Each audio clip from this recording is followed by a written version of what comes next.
오늘 은혜 받으실 말씀은 말라기 3장 8절 말씀입니다. 말라기 3장 8절 말씀을 다 같이 봉독하겠습니다. 사람이 어찌 하나님의 것을 도둑질하겠느냐? 그러나 너희는 나의 것을 도둑질하고도 말하기를 우리가 어떻게 주의 것을 도둑질하였나이까 하는도다. 이는 곧 11조와 봉헌물이라. 아멘. 오늘 심고 거두는 일이라는 제목으로 은혜의 말씀을 나누겠습니다. 11조를 하나님께 드리는 것은 농부가 밭에 나가 씨앗을 뿌리는 것과 같습니다. 씨를 뿌려야 열매를 기대할 수 있는 것처럼 하나님께 11조를 드려야 하나님의 열매를 맺도록 해 주시는 것입니다. 어떤 사람들은 11조는 구약 시대에 있었던 것이요 신약에 와서는 없어졌다고 주장하는 사람이 있습니다. 그러나 그 사람들은 잘못된 가르침을 받은 것입니다. 성경을 보면 예수님 자신도 11조를 인정하시기 때문입니다. 누가복음 11장 42절에 화 있을진지여 너 바리새인이여 너희가 박하와 온양과 모든 채소의 11조는 드리되 공의의 하나님께 대한 사랑은 버리는도다. 그러니 이것도 행하고 저것도 버리지 말아야 할지니라. 11조 헌물을 하나님께 드리는 것을 등한히 말고 그것도 하고 공의로운 신앙생활을 같이 하라는 것입니다. 어떤 사람들은 11조는 구약에 했기 때문에 신약시대에는 안 해도 상관이 없다고 말합니다. 그렇지 않습니다.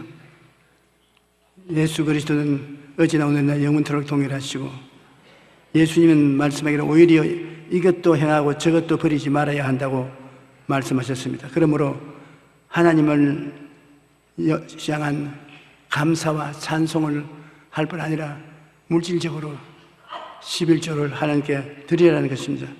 고린도후서 9장 6절로 7절에 보면 이것이 곧 적게 심는 자는 적게 거두고 많이 심는 자는 많이 거둔다는 것이 옳도다. 각각 그 마음에 정한 대로 할 것이요 인색함으로나 억지로 하지 말지니 하나님께는 즐거워내는 자를 기뻐하신다고 말씀하셨습니다. 억지로가 아니라 하나님을 향한 감사와 사랑의 마음으로 11조와 헌물을 드릴 때 하나님께서 기쁘게 받으시는 것입니다. 믿음의 조상 아브라함도 하나님께 11조를 드렸습니다. 우리는 신앙의 근본을 따지면 언제나 아브라함을 따집니다. 아브라함은 하나님께서 택해서 택한 민족을 이렇게 세우는 조상으로 사용했습니다. 그러므로 아브라함은 하나님의 극진히 사랑을 받는 사람이고 하나님의 귀한 진리를 아브라함을 통해서 우리에게 가르쳐 주시고 있었습니다. 그런데 아브라함을 통해서 11조를 하나님께 드려야 된다는 것을 우리에게 가르쳐 주고 있습니다. 창세기 14장 17절로 20절에 보면은 중동 일대에 세력 균형을 받기 위한 전쟁이 늘 있었습니다. 큰 나라가 있으면 큰 전쟁이 있을 수 있는데 여기는 불과 나라라는 것이 한 1000명 돼도 나라가 되고 2000명, 3000명 국가를 세워서 그게 어떤 가진 사람이 임금 노릇했습니다. 아브라함도 자연히 그곳에 틀을 닦고 사업을 하고 사니까 집안에 기른 것을 돌보는 남성들은 군대에 복무한 그와 같이 돌보았었습니다. 그 아브라함 집에 군인들이 있었어요. 300여 명의 군인들이 있었는데 중동에 전쟁이 있었습니다. 그래서 롯이 아브라함을 떠났지만은 그가 있는 소돔과 고모라의 왕들이 전쟁을 해서 이 롯의 식구들이 다 사로잡히게 된 것입니다. 그 사로잡히게 되니까 아브라함이 군대를 동원해서 전쟁을 해서 하나님이 같이 있으니까 이겼어요. 그래서 승승장구하고 오는데 그 중동에 하나님이 특별히 세운 하나님의 심부름을 하는 나라가 있었는데 그 나라의 임금이 멜기세덱이라 이름이. 아브라함은 그 멜기세덱의 축복을 받고 자기 11조를 멜기세덱에게 다 주었습니다. 전쟁으로서 빼앗은 재물의 10분의 1을 멜기세덱에게 다 주었습니다. 이처럼 우리 믿음의 조상이 가지고 있는 물질도 11조는 하나님께 다 바쳤으니 우리도 11조를 바쳐야 된다는 것입니다. 하나님께서도 축복 내리시기 전엔 조건이 11조를 하나님께 바치는 것입니다. 신명기 14장 22절로 23절에 너는 마땅히 매년 토지 소산의 11조를 드릴 것이며 내 하나님 야훼 앞 곧 야훼께서 그의 이름을 두시려고 택하신 곳에서 내 곡식과 포도주와 기름의 11조를 먹으며 또 내 소와 양의 처음 난 것을 먹고 내 하나님 야훼 경외하기를 항상 배울 것이라. 신명기 14장 28절로 29절에도 매 3년 끝에 그해 소산의 10분의 1을 다 내어 내 성읍에 저축하여 너희 중에 분깃이나 기업이 없는 위대인 레위인과 내 성중에 거류하는 객과 및 과와 과부들이 와서 먹고 마시게 하라. 그리하면 내 하나님 야훼께서 내 손으로 하는 범사에 내게 복을 주실 것이라. 하나님은 만물을 다 가지고 계신데 무엇 11조를 내릴 것이냐, 그렇게 질문할 사람도 있겠습니다만 하나님과 사람 사이에는 주고받는 관계가 11조 관계가 뚜렷합니다. 하나님은 11조를 요구했습니다. 하나님께서는 온전한 11조를 드리는 자에게는 하늘 문을 열어 복을 사할 곳이 없도록 부어주시겠다고 말씀했습니다. 하늘 문을 열린다면 어떻게 생각됩니까? 하늘에서 축복이 쏟아져 내려서 감당하지 못할 것입니다. 아무리 경제가 어려워도 하나님께서 하늘 문을 여시고 복을 주시면 부족함이 없는 삶을 살게 될 것입니다. 우리 한국에 지금 사회가 불안하고 안정되지 못하기 때문에 경제가 어렵습니다. 그런데 1천만에 가까운 성도들이 하나님 앞에 기도하면 하나님이 하나님 문을 열고 축복을 부어주실 것입니다. 무슨 종류의 축복을 주실지 그것은 하나님이 결정할 것인데 만나를 내려주신 것처럼 하나님이 우리에게 축복을 부어주실 것입니다.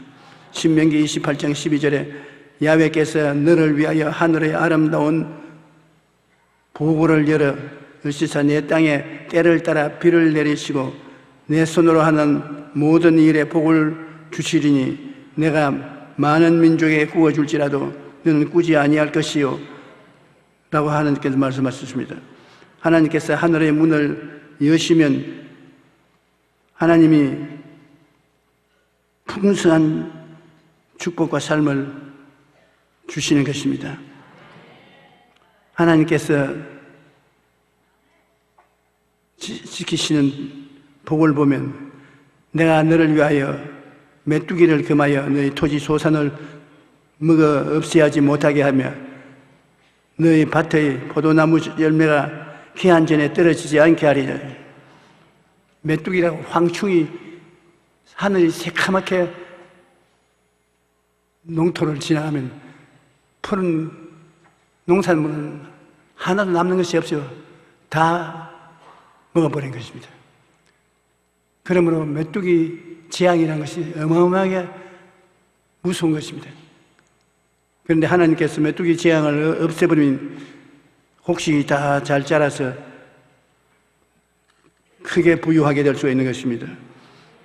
시편 127편 1절에 보면 야훼께서 집을 세우지 아니하시면 세우는 자의 수고가 헛되며 야훼께서 성을 지키지 아니하시면 파수꾼의 경성함이 허사로다.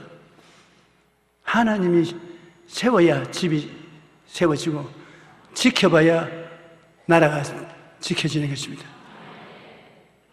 그러므로 우리는 하나님께 축복을 받아서 사는 사람이 되도록 하나님을 늘 따라야 되는 것입니다. 잠언서 3장 9절로 10절에도 내 재물과 내 소산물의 처음 익은 열매로 야훼를 공경하라. 그리하면 내 창고가 가득히 차고 내 포도즙틀에 새 포도즙이 넘치리라. 하나님 말씀을 우리가 읽어보면 하나님 나라에 가난하고 헐벗고 굶주리한 것은 하나님이 원하지 않은 것입니다. 여러분이 헐벗고 굶주린 것 하나님이 원하지 않습니다. 여러분은 흔들어서 눌러 넘치게 해서 안 깨워주는 것이 하나님의 뜻인 것입니다. 우리 예수 믿는 사람들이 하나님 앞에서 은총과 복을 받고 그 은총과 복을 이웃에 나누어 주면은 하나님의 사랑이 그분들에게 전달되는 것입니다. 우리는 11조를 통해서 우리 신앙을 시험해 보는 것입니다. 11조를 드리지 않는 것은 하나님의 것을 도적질하는 것이라고 했습니다. 학개 2장 8절에 은도 내 것이요 금도 내 것이니 만군의 야훼의 말이니라고. 역대상 29장 12절에는 부와 기가 주께로 말미암고 또 주는 만물의 주제가 되사 손에 권세와 능력이 있사오니 모든 사람을 크게 하심과 강하게 하심이 주의 손에 있나이다. 레위기 27장 37에는 그리고 그 땅의 10분의 1 곧 그 땅의 곡식이나 나무의 열매는 그 10분의 1은 야훼의 것이니 야훼의 성물이라. 우리 생명 자체가 하나님 것 아닙니까? 우리 생명이 하나님의 것인데 우리가 가지고 있는 것이 하나님 것이라고 말하지 아니할 수 없습니다. 하나님 능력으로 우리를 돌봐주시고 계신데 우리 자체가 하나님 소유인 것을 알아야 됩니다. 온 나라가 하나님의 것을 도적질함으로 저주를 받는다고 주님께서 말씀하고 있는 것입니다. 하나님의 것을 도적질함으로 저주를 받는다는 것입니다. 말라기 3장 7절로 9절에 만군의 야훼가 이르노라 너희 조상들 날로부터 너희가 나의 규례를 떠나 지키지 아니하였도다. 그런즉 내게로 돌아오라. 그리하면 나도 너희에게로 돌아가리라 하였더니 너희가 이르기를 우리가 어떻게 하여야 돌아가리까 하는도다. 사람이 어찌 하나님의 것을 도적질하겠느냐. 그러나 너희는 나의 것을 도적질하고 말하기를 우리가 어떻게 주의 것을 도적질하였나이까 하는도다. 이는 곧 11조와 봉헌물이라. 너희 곧 온 나라가 나의 것을 도적질하였으므로 너희가 저주를 받았나니라. 11조를 내지 아니하면 바로 그것이 하나님 나라의 것을 도적질한 것이 되고 하나님이 저주를 내리겠다는 것입니다. 온전한 11조가 얼마나 중요한지 하나님을 시험해 볼 수 있습니다. 복을 내리시고 사할 것이 없도록 붙는 하나님이 11조를 내는 데 따라서 그렇게 하시는 것을 우리가 볼 수 있습니다. 말라기 3장 10절로 12절에 보면 만군의 야훼가 이르노라 너희의 온전한 11조를 창고에 들여 나의 집에 양식이 있게 하고 그것으로 나를 시험하여 내가 하늘 문을 열고 너희에게 복을 쌓을 것이 없도록 붙지 아니하나 보라. 만군의 야훼가 이르노니 내가 너희를 위하여 메뚜기를 금하여 너희 토지 소산을 먹어 없애지 못하게 하며 너희 밭의 포도나무 열매가 기한 전에 떨어지지 않게 하리니 너희 땅이 아름다워짐으로 모든 이방인들이 너희를 복되도다 하리라. 우리가 신앙은 영적인 것으로 정신적인 것이지 물질적인 것이 아니라고 하는 사람이 있습니다. 여러분, 하늘과 땅이 다 물질적인 것이 아닙니까? 이 세상에 눈에 안 보이는 물질적인 것에서 눈에 보이는 만물이 만들어져 나왔기 때문에 보이는 것이 하나님의 것이 아니라고 하는 것은 어리석은 소리인 것입니다. 우리가 하나님이 정말 우리에게 11조를 드리면 축복을 주고 안 드리면 축복을 주지 않는다는 것을 알고 싶으면 시험을 해보면 돼요. 하나님이 다른 것은 시험하지 말라고 했습니다. 그러나 이 물질은 시험을 해보라고 했습니다. 여러분, 물질 11조를 드리는 것은 참 힘든 일입니다. 아깝습니다. 물질을 자기 물질 드린 것처럼 아깝게 생각이 됩니다. 그러나 그것을 이기고 11조를 드리면 하나님이 공로를 인정해 주는 것입니다. 아브라함은 100세 아들 이삭을 낳았는데 흠지 오기적으로 키웠습니다. 둥실둥실 내 아들 어디에서 이렇게 왔냐? 너무 아들을 좋아했습니다.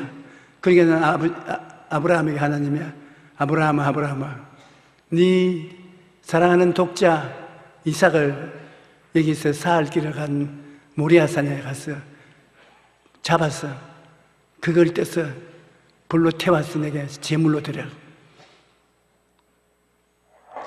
여러분, 어지간한 아버지 같으면 몰라요. 나는 그런 거 몰라요. 나는 그건 못하겠어요. 지옥 가더라도 못하게요. 그렇게 할 수 있습니다. 엄청난 시련에 부딪혔습니다. 하나님이 아브라함을 믿음의 조상으로 삼기 위한 자격이 있는가를 시험하는 것입니다. 아브라함은 자기 아내에게 말을 안 했습니다. 아내는 이삭을 제물로 가져갈 것을 허락 안 할 것이기 때문인 것입니다. 아브라함이 이삭 보고 하나님이 제사를 드리라고 하니 제사 지내러 가자. 그래가 장작을 어깨에 메고 횃불을 들게 하고 아버지하고 사흘 길을 걸어서 모리아산에까지 갑니다. 하루 길을 가서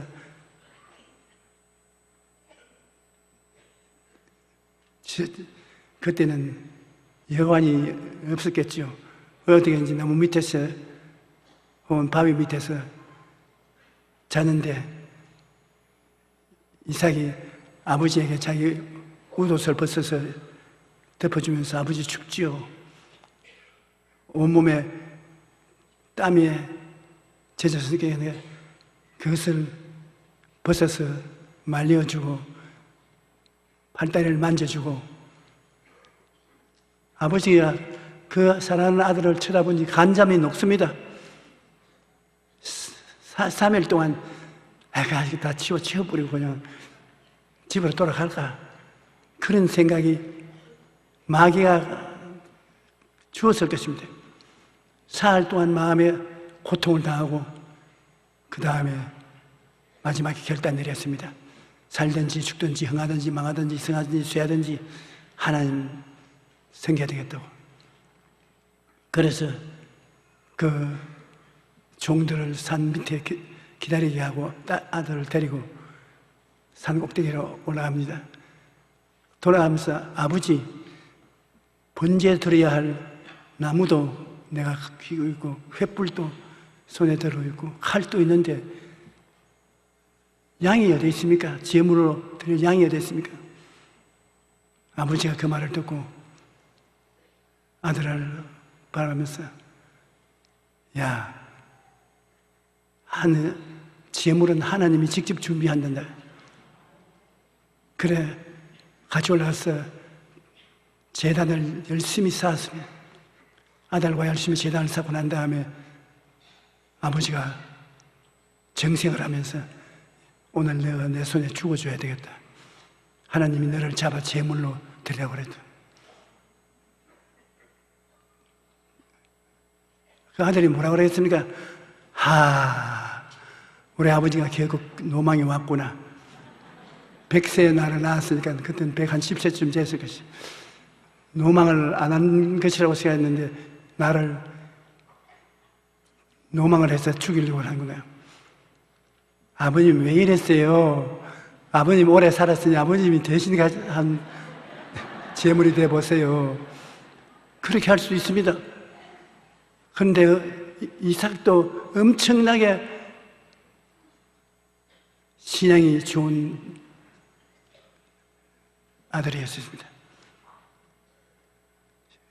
신앙이 좋은 아버지 어머니 밑에서 자라서 그 신앙이 몸에 배었습니다.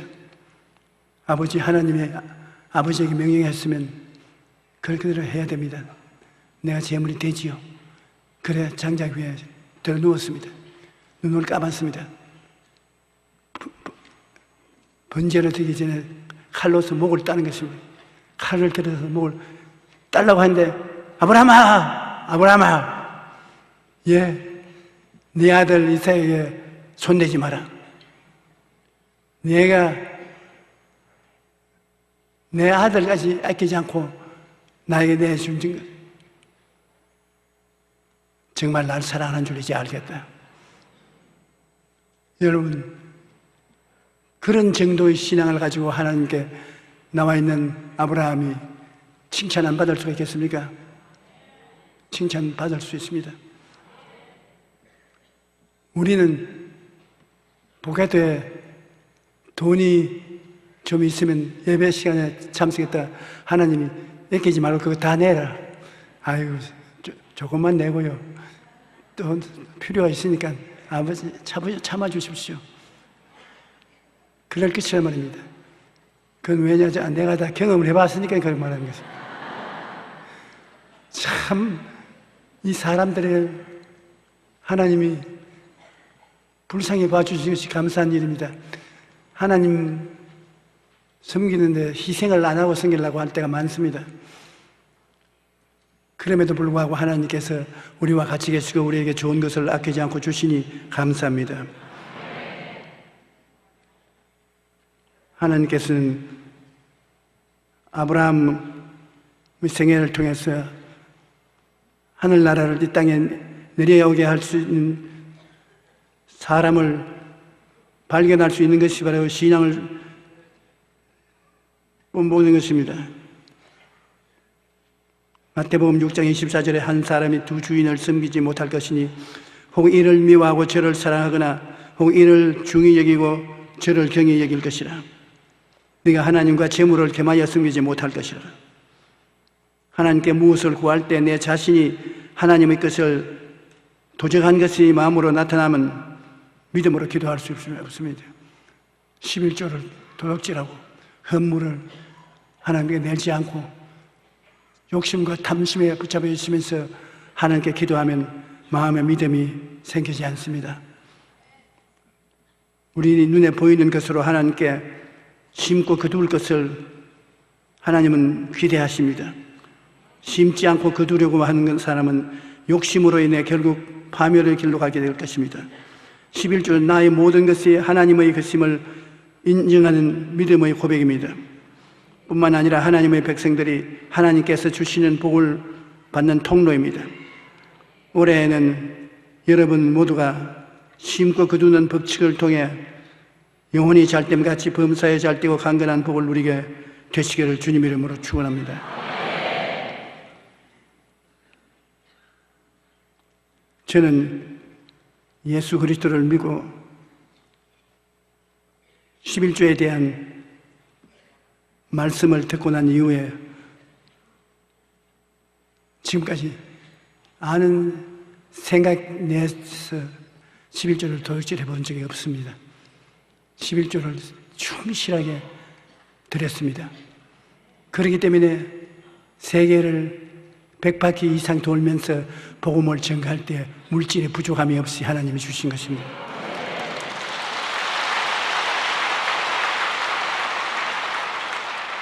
하나님이 성경에 말씀하신 것을 직접 시험을 해보니까 하나님이 나의 온갖 구하는 것이나 생각하는 것에 넘치도록 능히 해주시는 것을 느꼈습니다. 여러분도 오늘 이 말씀을 듣고 하나님 앞에 거짓이 없는 신앙생활, 하나님께서 내가 정말 날 사랑하구나 그렇게 인정해 주는 신앙생활을 하게 되면 기도할 때 기도가 응답되기 시작하는 것입니다. 오늘 이 시간에는 하나님께서 우리에게 얼마나 큰 사랑을 베푸신가를 우리가 체험하는 시간인 것입니다. 예수님 살과 피를 먹고 마시고 하나님 자녀가 되어서 우리가 이 세상에 하나님의 영광을 크게 나타내게 될 것입니다.